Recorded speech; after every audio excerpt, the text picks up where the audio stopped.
It is difficult to maintain individuality. It is very easy and natural to be part of a group consciousness. You are characterized by your family, your religious identity, your class identity, race identity. There's so many group identities that come along with you, and you often are carried by the group consciousness. It's very difficult to be an individual. Karl Marx once said that I can't be individual because it is the society that thinks through me. It is true.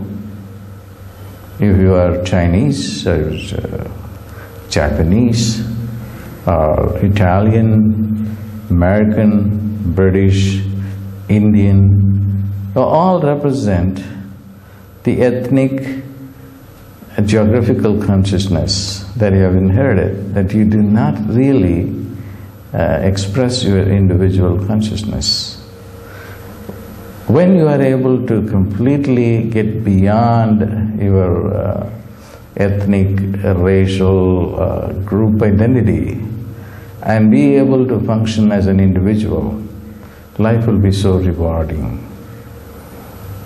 You have to really be conscious about every decision that you make, whether it is a decision that comes out of the expectation from the society, or have I become just another member of the society, that I want to live just exactly like other people live. You know, these kinds of things have to be transcended.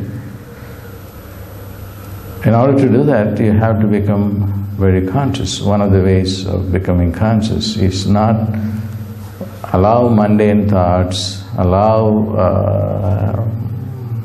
expectations that come from living the group consciousness to take over you. You should be totally individualistic, totally be aware of how you are going to intelligently use this time. This comes with association with the divine beings, with worship. So the divine beings can protect you from falling into the unconscious behavior of the masses. The enlightened people are really afraid of the mob, because the mob has its own psychology. Shakespeare had tremendous understanding about it. In Julius Caesar, Brutus murders Caesar and then gives a talk. During this talk, Brutus gives an explanation to the mob that why he killed Julius Caesar. He said that there was no one in the crowd who was dear to Caesar as Brutus himself. But then he chose to murder him because he loved Rome more than Caesar, because Caesar was becoming autocratic. So this mob was convinced.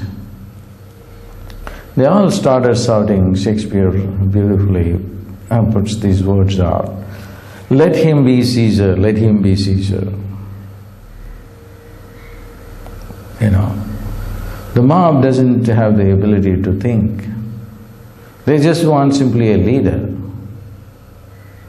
And Brutus doesn't want to be a Caesar because he doesn't want to be a totalitarian.